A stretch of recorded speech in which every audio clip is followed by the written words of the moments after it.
The Tower of Belém was built to guard the harbour at Lisbon.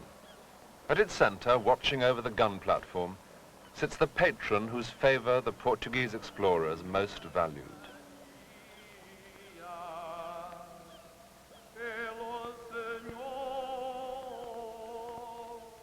The Virgin Mary's fortified gun tower was built when mastery of the sea had made Portugal rich and confident. With their new wealth, Portugal's kings built monasteries and churches and decorated them with emblems of seafaring. The walls are covered with a crazy profusion of seaweed and barnacles and nautical knots.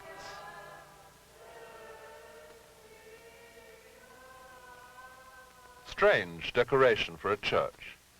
Even stranger, scientific instruments now began to appear in about 1500 on religious buildings. In recent years, navigation had improved rapidly, and ships were being built which for the first time could sail into the wind and ride out the ocean storms. Man suddenly thought he knew where he was going, and he even had a chance of getting there. In a space of less than 5 years, his idea of the planet he lived on was to alter radically. With their new skills, the explorers would not only import the spices and the gold, but would also export Christianity. This great stone ship, a modern monument to the Portuguese explorers, stands proudly on the shore at Lisbon from which they once set sail. On board are the soldiers, merchants, and adventurers, and on even the most dangerous expedition, the priests, sailing in what was to lead to the greatest and most profitable expansion of the Roman Catholic Church. Anyone alive in Europe in the 1480s was about to hear two pieces of news in rapid succession, which were as startling then as the first landing on the moon to us. At that time, this was the whole known world. To the west, nothing but sea stretching to unknown distances, and to the east, the difficult and dangerous landmass on the long route towards China. But in 1488, a Portuguese ship sailed down the west coast of Africa and then continued on round the southern tip, round the Cape of Good Hope. And suddenly there was a new hope, a new easy sea route to the east, with its rich spices for the merchants and its infidels that the priests might convert to Christ. And then 4 years later, there was an even more astonishing event. A ship sailed, on this occasion from Spain, with Columbus as its captain, into the unknown seas. On this map, one is tempted to coin a phrase. It may look a few small steps for a man, but it was one big step for mankind. Or at any rate, for the European and Christian part of mankind, the Indians who are living here already may not have been quite so pleased. The discovery of America shifted the advantage of the times from the Portuguese, who had sailed mainly east, and gave it to the Spanish. They sailed west with the familiar mixed motives, idealism and greed, a fact proudly acknowledged by the greatest of Spain's conquistadors, Cortés. I am embarking upon a great and beautiful enterprise, which will be famous in times to come, because I know in my heart that we shall take vast and wealthy lands. I need hardly mention how pleasing it will be to God our Lord, for love of whom I have willingly offered my toil. But ahead of Cortés and the Virgin Mary, 7,000 miles away over the sea, was a land the very existence of which was still unknown to Europeans. In Mexico, there was a culture more ancient even than Christianity. Here, other gods ruled the universe.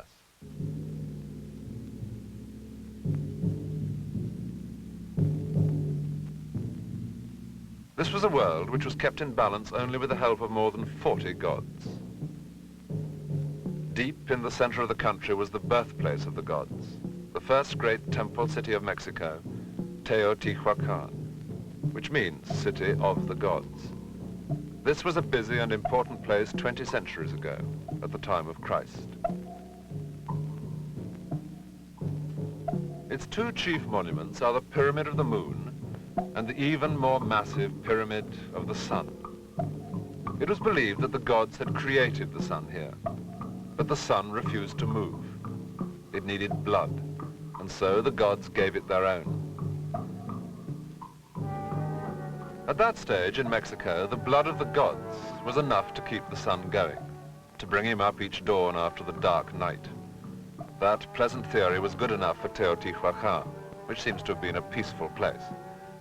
But this city fell to tribes with more violent ideas, and eventually the whole of central Mexico was in the hands of the Aztecs, and they believed in a more literal method of supplying the sun's needs. The Aztecs offered the sun men's hearts. Now only human blood would get him up in the morning.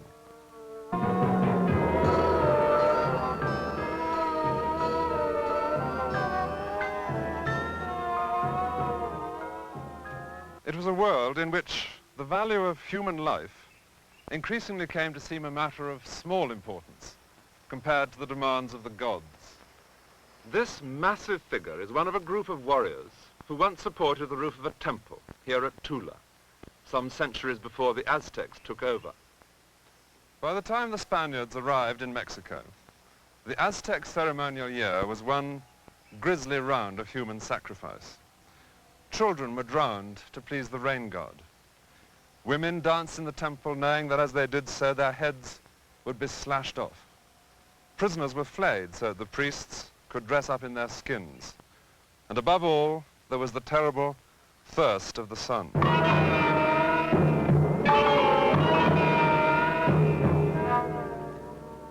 Cortes and his Spaniards would almost certainly have been sacrificed to the sun, but for one of history's most amazing coincidences. One of the gods of ancient Mexico was Quetzalcoatl, the plumed serpent. He was a peaceful god, god of the wind, god of agriculture. He was shown in many forms, and it was he who had brought knowledge to man down a ladder from heaven. There was a legend that this peaceful god had been driven out of Mexico, but that he would return in one particular year of the Mexican calendar, a year which fell in 1519. He'd have a pale skin and a black beard, much like Cortes. In that very same year, 1519, Cortes landed with 500 soldiers and 16 horses. He did have certain advantages. The Indians had never seen a cannon, nor the terrifying sight of a rearing horse. But these weapons would have been useless against the army of many thousands that the Aztec emperor Moctezuma might have sent against the Spaniards. Instead, he sent Cortes presents, and he'd given his men careful instructions. If it is really Quetzalcoatl, greet him on my behalf and give him these gifts. Provide him also with all kinds of food, cooked birds and game and fruit. Notice very carefully whether he eats or not. If he eats and drinks, he is surely Quetzalcoatl, and this will show that he is familiar with the foods of this land, that he ate them once and has come back to savor them again. For the first time, the Europeans tasted turkey. They set to with gusto. Clearly, Quetzalcoatl had returned. But he, or Cortes, kept marching on towards Moctezuma's palace, on the site of what is now Mexico City. On the long march inland, Cortes had won many allies, other Indian tribes who resented the fierce rule of the Aztecs. But whatever the impression given by heroic Spanish paintings, Mexico was won not by pitched battles, but by trickery, carried through admittedly with amazing courage, and helped by the indecision of Moctezuma himself, who thought he might be dealing with a god. Moctezuma invited the Spaniards into his city. Cortes saw his chance. He took the emperor prisoner in his own palace and ruled through him as a puppet king. There was continual danger of violence. Moctezuma himself died during a riot. But within 2 years, the small group of Spaniards had won control over this vast country. And now it was the turn of the priests. Cortes' own chaplain described later how their work was first made possible by the success of the soldiers. Truth to tell, it is war and warriors that really persuade the Indians to give up their idols, their bestial rites and abominable sacrifices. And only then do they, of their own free will and consent, more quickly receive, listen to, and believe our preachers and accept the gospel and baptism, which is what Christianity and the faith consist of.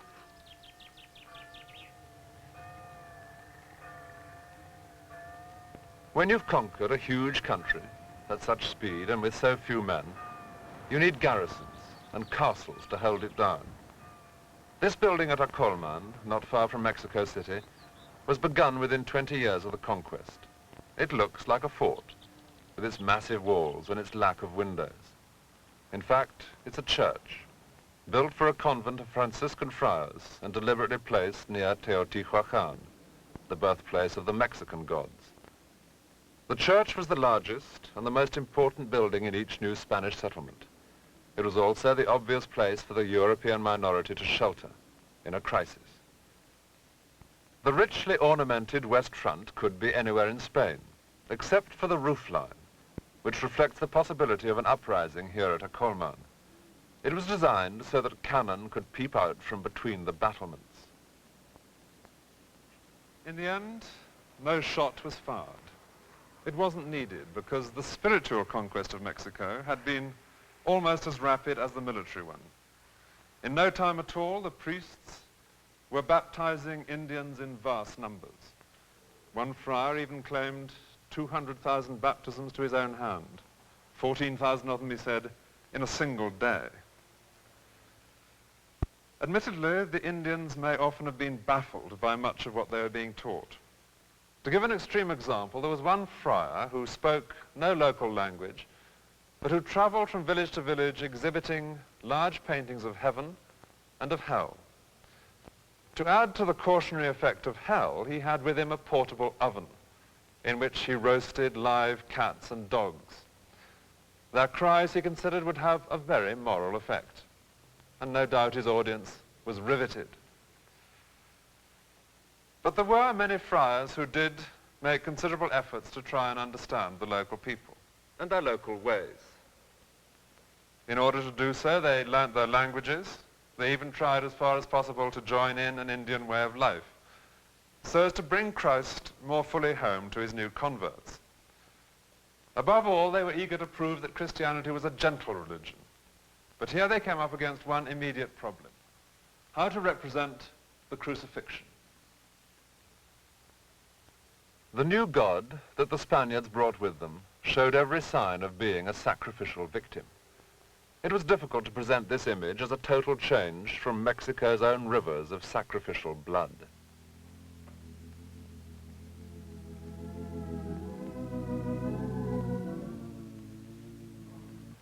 So as to be certain that the Indians could not see the crucified Christ as their own sort of human sacrifice, the clergy in Mexico came up with a remarkable solution: an almost entirely abstract cross, beautifully decorated, with no blood, no mangled flesh, no body even. With arms outstretched as if in blessing or greeting, the cross itself has become the body of the God, a very wise and peaceful God, and rightly lamented, or so it seems, by this long-suffering Indian peasant. She says a lot, this lady, about what many of the friars increasingly came to see as their real vocation in Mexico: to protect the innocent new Christians, the Indians, from the Christians who had conquered them. After the conquest, each Spaniard had been given a grant of land and a number of Indians to work it. But the conquistadors were tough adventurers. They treated their Indians as slaves. The leader of those who protested was a Dominican, Bartolomé de las Casas. And 14 times he crossed the Atlantic, back and forth between New Spain and Old Spain, to win protection for the Indians. Rome was very sympathetic to his case. So was Madrid. But it was the usual colonial situation. People sitting comfortably in Europe passed liberal laws to protect the Indians. The colonists merely disregarded them. Las Casas tried refusing the sacrament to any Spaniard who still owned Indian slaves. So no Spaniards came to his church. More effectively, Las Casas published an account of Spanish atrocities against the Indians, which was later illustrated with lurid engravings. Most Spaniards, particularly in Mexico, refused to accept this version of the conquest, but there were some who supported his allegations. Spaniards have committed such cruelties that the Indians far from believing us to be Christians and children of God as we boasted, could not even believe that we were born on this earth, or sired by a man and born of a woman. So fierce an animal, they concluded, must be the offspring of the sea. Back in Spain, the question of Spanish brutality caused mounting concern. At Valladolid, the argument reached its climax in a famous debate. The King of Spain had banned all future conquest until a just policy towards the Indians could be found. In this college of St. Gregory, Las Casas had to listen to those who thought the Indians little better than animals. The Indians are as inferior as children are to adults, as women are to men. They are as different from Spaniards as cruel people are from mild people. Compare those blessings enjoyed by Spaniards of prudence, genius, magnanimity, temperance, humanity, and religion with those of the Indians, in whom you will scarcely find even vestiges of humanity. In a lengthy and often academic defense of the Indians, Las Casas offered one simple moral statement. All the races of the world are men. The entire human race is one. They do not know. They have written law. The debate dragged on. Nothing was agreed, nothing decided. The future lay in another direction, and already Spain had found a new breed of soldiers for Christ. Stormtroopers who would specialize in the conquest of souls.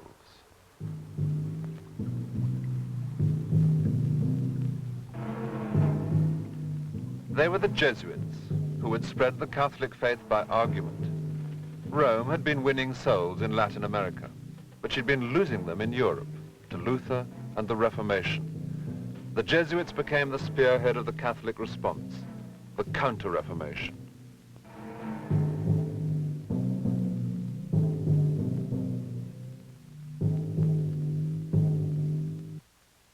Loyola, in the north of Spain, is where the founder of the Jesuits was born, St. Ignatius. He hadn't always been so saintly. He'd been a rich young soldier, but after being wounded in a siege, he saw a vision and was inspired to fight a different battle. He gave up war to become a soldier for Christ. The conventional accounts of his life show him going through all the necessary experiences of a saint. Flagellation in front of the cross, trouble with devils, levitation to the surprise of fellow students, and more important, the forming of a circle of friends who had become the new order of Jesuits. His friends followed him in his spiritual exercises, designed to devote each man to Christ's work, partly by concentrating the mind on certain unpleasant alternatives. Smell in imagination the fumes of sulfur and the stench of filth and corruption. Taste in imagination all the bitterness of tears and melancholy and a gnawing conscience. Feel in imagination the heat of the flames that play on and burn the souls.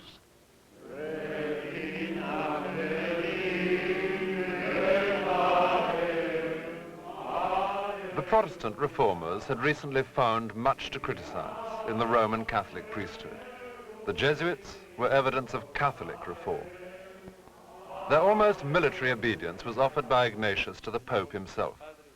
They were to be the Pope's own elite corps in the struggle for men's souls.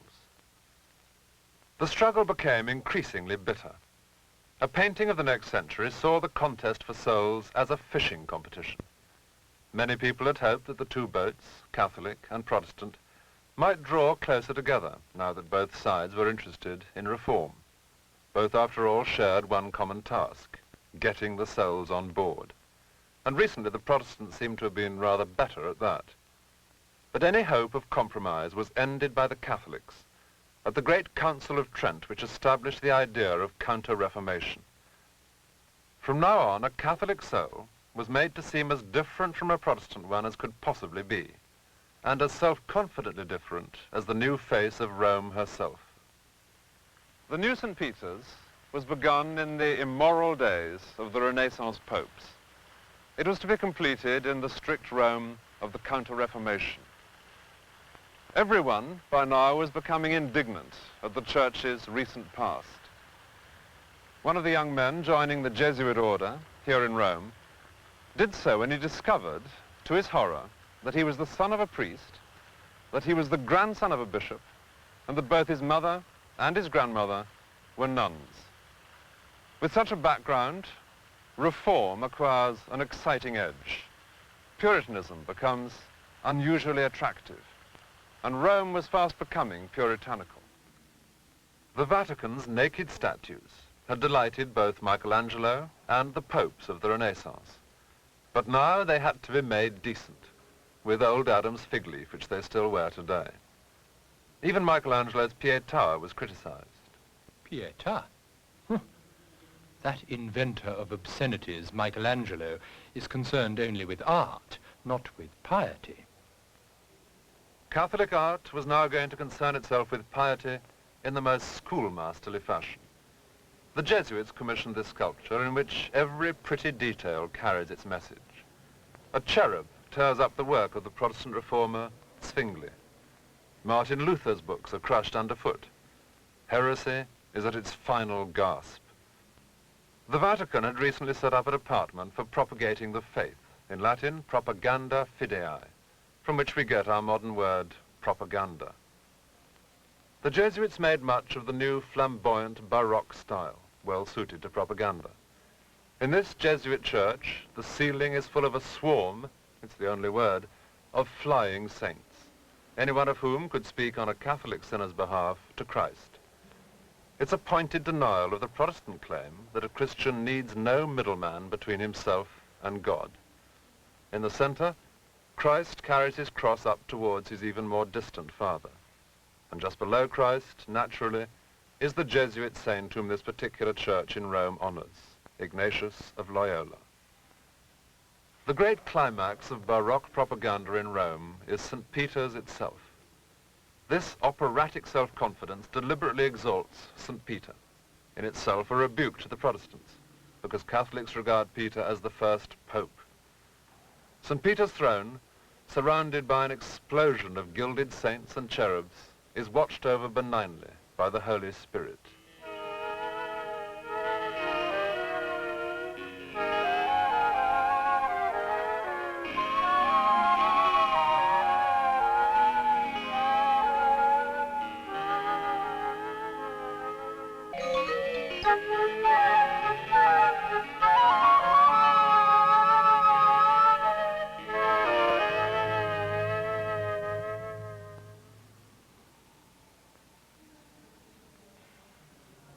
The elaborate tomb of St. Ignatius is in the earliest of the Jesuit churches in Rome, the Gesù. At its top, a cherub holds the world's largest piece of lapis lazuli, a semi-precious stone which is normally found in sizes more suitable for a ring or a brooch. It's shaped into a globe, announcing that the ambitions of the Jesuits were indeed global. To the side of the tomb, a sculpture spells out in more detail the message. A dusky king bows the knee to a lady with the lamp of Catholic truth. The man who led this part of the Jesuit effort, carrying the faith to places that were not yet Christian, was St. Francis Xavier. He'd been a friend of St. Ignatius ever since they were students together in Paris. And where Cortes had sailed west to spread Christianity by the sword, Xavier would now go east with nothing but persuasion as a weapon. He became known as El Conquistador de Animas, the conqueror of souls. In India, Jesuits were soon arguing with Muslim scholars at the court of the Indian emperor. Over the years, the Jesuits were much encouraged by the response of various emperors, but nothing came of it. The imperial interest in Christ had been partly, it turned out, in the hope of getting some Christian women for the harem. Things went rather better in Japan. For a while in the 16th century, these islands welcomed European missionaries along with the European merchants. The Japanese were much amused by the strange men who came from the sea, but they weren't unfriendly. After Xavier's own visit, he was able to claim 1,000 converts. Eventually, as many as 300,000 Japanese may have been converted by the missionaries. It really seemed as if the saints and the Virgin Mary might be going to earn their Japanese features. But But the tide turned when the Japanese converts began to be brutally done to death by their own countrymen. It was one of the very rare occasions since ancient Rome that Christians had been persecuted by anyone other than rival Christians. And so the East went back to its own ways, as if the Jesuits had never arrived.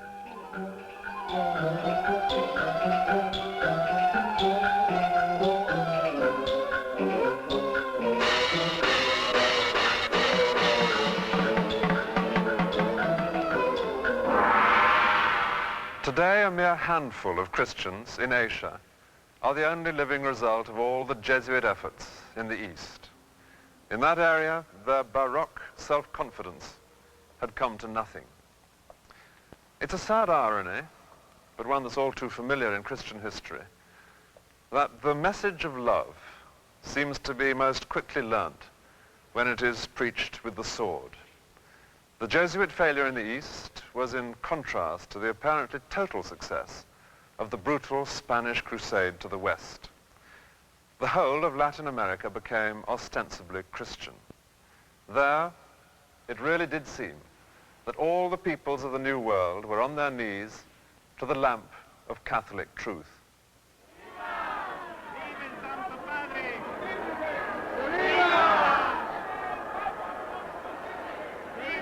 The Virgin of Guadalupe does indeed live in the hearts of millions of people. As a result of the Christian conquest, Latin America now accounts for more than 40% of all the Roman Catholics in the world. Today, the Virgin is to be seen in the open air for the first time for centuries.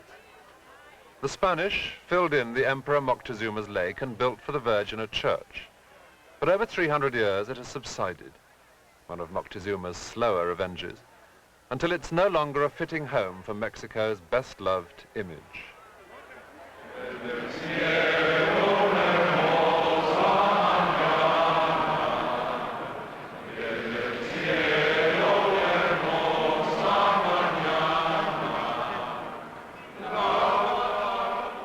Slowly, by perfectly contrived magic, the Virgin slides from her gold frame. She's attended by leaders of the church in what was once Spanish America. The high clerics here are still more Spanish than Indian, after centuries in which a Spanish minority have ruled the original inhabitants. And yet, the Virgin Mother of God, whom the conquistadors brought with them, has always been not only accepted, but loved by all Mexicans. Even though, from the very first domination of millions of Indians by a handful of Europeans, race was inevitably a barrier, a dividing line.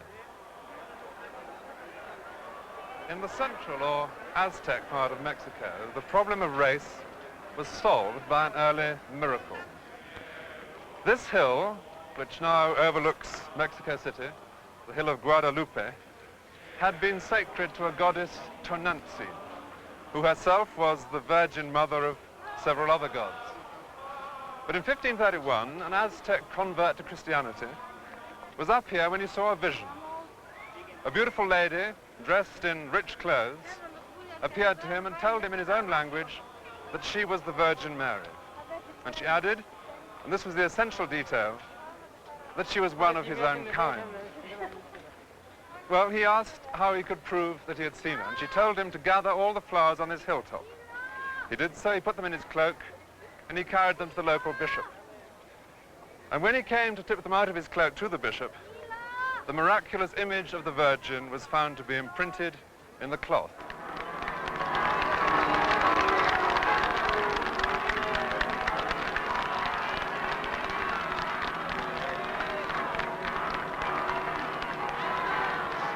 And so today the bells ring out in the modern basilica to welcome to our new home the Virgin who reconciled the Indians to Christianity. Because, as she said, she was one of their own kind, an Indian like themselves, the Aztec Virgin of Guadalupe.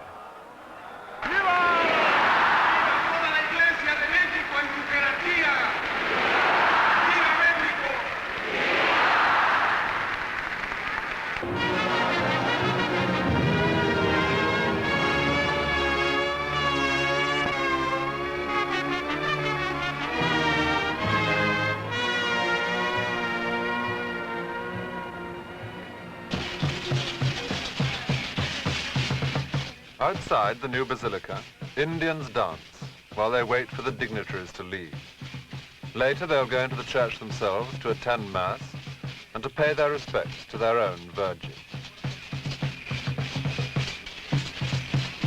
These people descend from the Indians the Spaniards conquered, and their banner combines Christ with Tenochtitlan, the old Aztec name for Mexico City.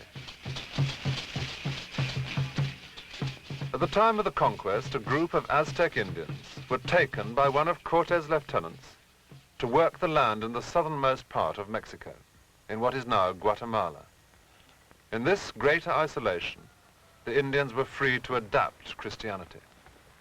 If you ask these people their religion, they'll tell you they're Christian, but this man is also a witch doctor.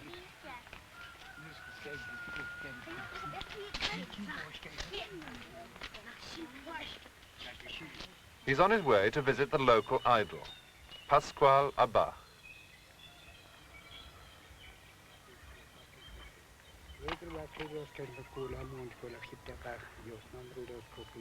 The idol stands on top of a hill above Chichicastenango. At his shrine, the witch doctor will pray to all the gods: the god of the earth, the god of water, the god of fire, and to all the Christian saints he can think of.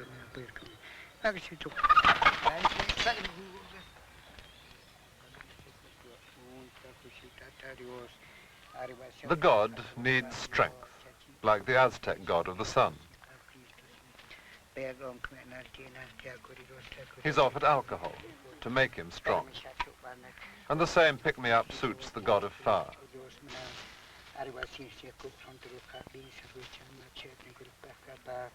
The whole hilltop is a sacred place, as near as you can get to the sky. From here, the smoke will carry prayers and messages up to the gods above. But Pascual Abach is not satisfied with alcohol, with smoke, or mumbled prayers alone.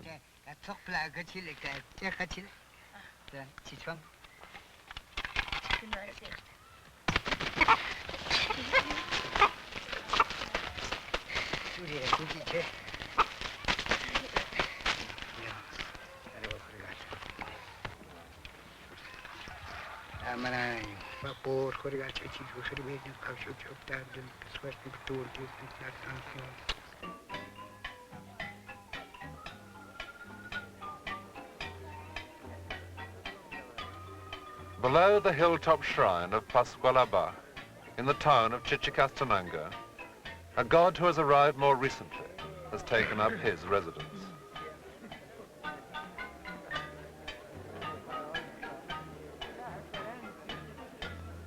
The Indians, very sensibly, pray to all the gods they can. And just in case the smoke at the top of the hill hasn't perfectly conveyed their message, they'll repeat the same ritual and the same requests at the door of the Christian god. The Sunday market takes place in front of the church, and many of the prayers, here as anywhere else, enlist God's help in the day's business. Christ, in his own church, is open to everyone, but the Indians have also taken him into the privacy of their own homes. Here the brotherhoods meet for Christian worship, to pray in private to their chosen saints, unseen by any outsiders, exclusively Indian.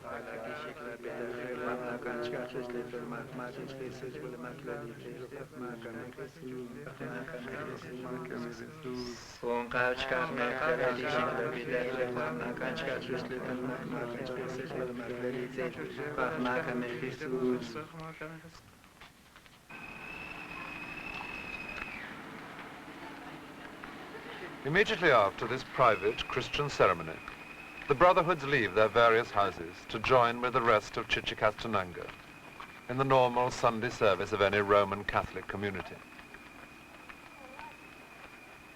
In church, they'll take part in the Mass, conducted by a priest from Spain. Santifica estos dones con la efusión de tu Espíritu, de manera que sean para nosotros cuerpo y sangre de Jesucristo nuestro Señor. No mires nuestros pecados, sino la fe de tu Iglesia.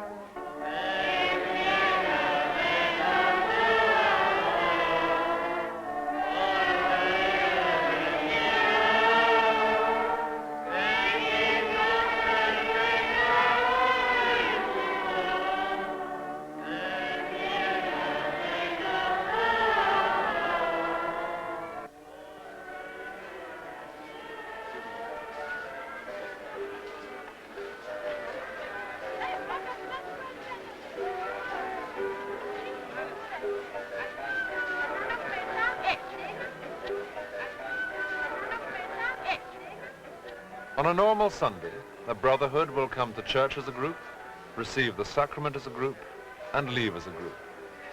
But once or twice a year, each brotherhood has its own special Sunday. It's an occasion of great festivity, a rare day out for the saints, who are brought from the brotherhood's own house to be blessed in the Catholic Church.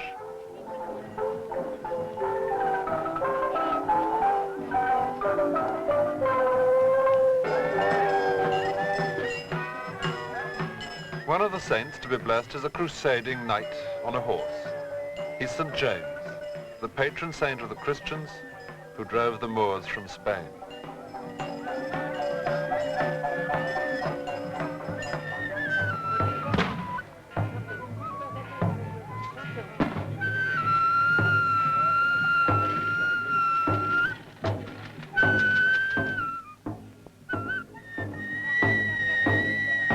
As part of the general festivities, while the saints are carried round the town, huge masked figures join the procession, well-tamed versions of the rough Spanish conquistadors.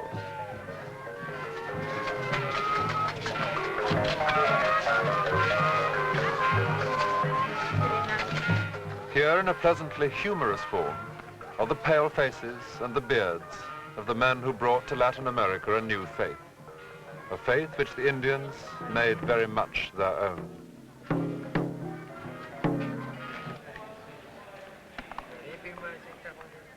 Every Sunday, the floor of the church becomes a blaze of candles after the Spanish priest has left. In small groups, the Indians return to carry on with their own prayers. But in a place like Latin America, it's difficult for the conquest of men's souls to be as complete as the conquest of their bodies. Truth to tell, it is war and warriors that really persuade the Indians to give up their idols, their bestial rites and abominable sacrifices, and only then do they, of their own free will and consent, more quickly receive, listen to, and believe our preachers and accept the gospel and baptism, which is what Christianity and the faith consist of.